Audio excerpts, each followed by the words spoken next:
Assalamualaikum warahmatullahi wabarakatuh. Halo semuanya. Sebelumnya izin perkenalkan diri. Nama saya Rafina Busparadi dari kelas PGSD 2A. Di sini saya tidak sendiri, ada dua orang teman saya yang lainnya. Silakan Intang. Halo, nama saya Intang Pertiwi Jungjunan dari kelas PGSD 2A. Halo, nama saya Aulia Sukmawati dari kelas PGSD 2A. Jadi, pada video kali ini kita akan berdiskusi lebih lanjut mengenai peran Pancasila dalam kehidupan sosial. Betul nggak, teman-teman? Iya, betul banget. Jadi, untuk selengkapnya, yuk kita simak video kita kali ini.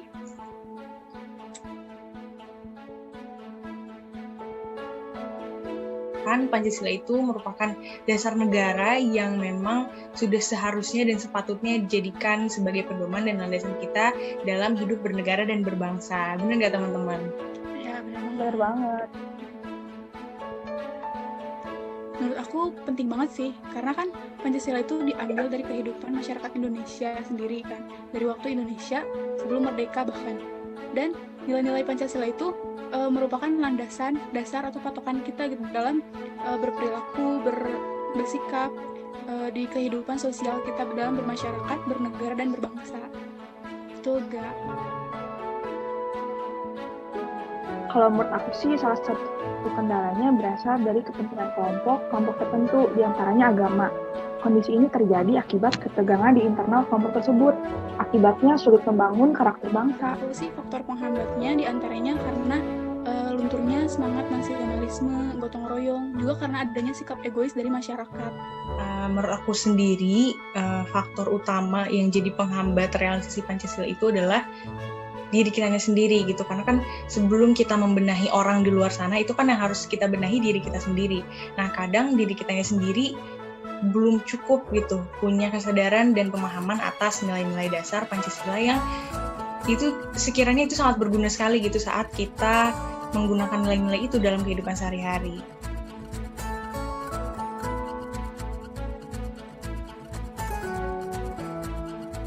Kalau menurut aku sih faktor pendorong terjadinya realisasi Pancasila itu yang pertama ada nasionalisme, yang kedua rasa toleransi yang tinggi, yang ketiga kesadaran dalam hidup bermasyarakat, dan yang terakhir rela berkorban untuk bangsa dan negara.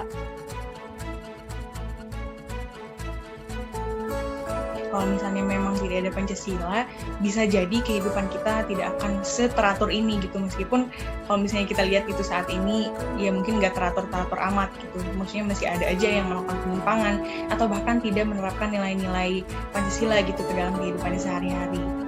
Orang-orang yang tadi mungkin jauh dari dalam tanda kutip peradaban gitu, di desa-desa terpencil gitu, itu mereka masih tetap mungkin kurang pengetahuannya mengenai Pancasila, tapi kehidupan mereka tetap berjalan dengan lancar gitu.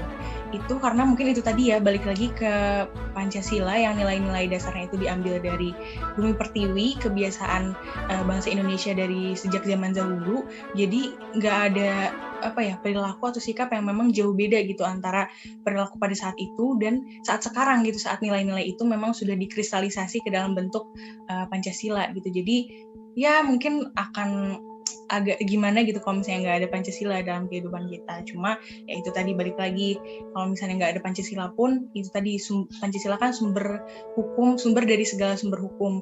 Jadi mau dari mana gitu kita mengambil atau menjadikan landasan dalam membuat suatu peraturan atau hukum yang bisa menegakkan negara kita ini gitu.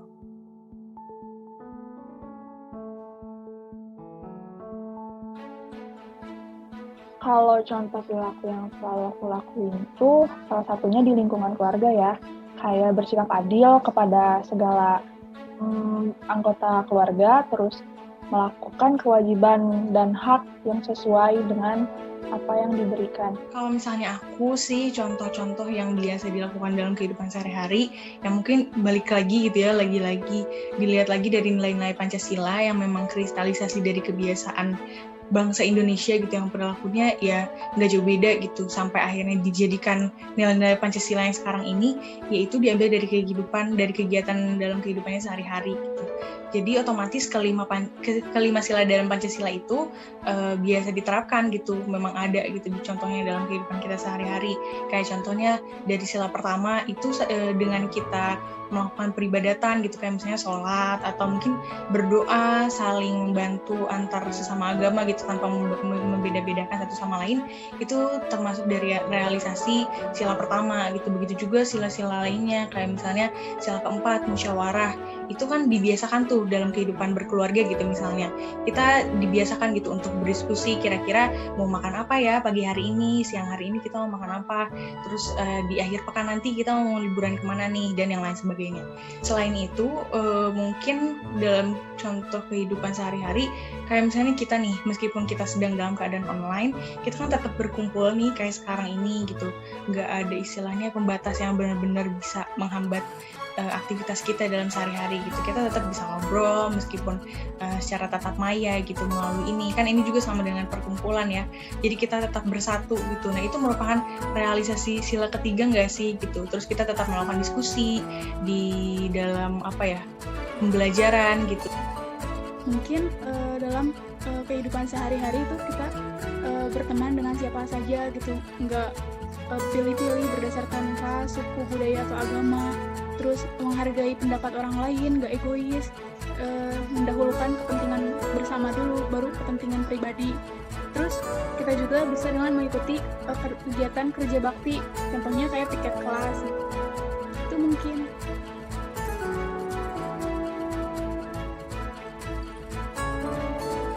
Harapan kita sih yang pasti ke depannya semoga nilai-nilai Pancasila dan Pancasilanya itu sendiri bisa semakin nyata gitu terrealisasikan dalam kehidupan kita sehari-hari. Terus bisa semakin dipahami dan ya digunakan gitu dalam kehidupan sehari-hari, khususnya oleh kita selaku generasi penerus bangsa, generasi muda gitu. Kita kan mahasiswa, harus membiasakan diri untuk ya memang itu tadi gitu, menjadikan Pancasila benar-benar sebagai pedoman atau landasan hidup kita dalam berbangsa dan bernegara gitu, supaya kita nanti mencapai keselarasan dalam kehidupan berbangsa dan bernegara.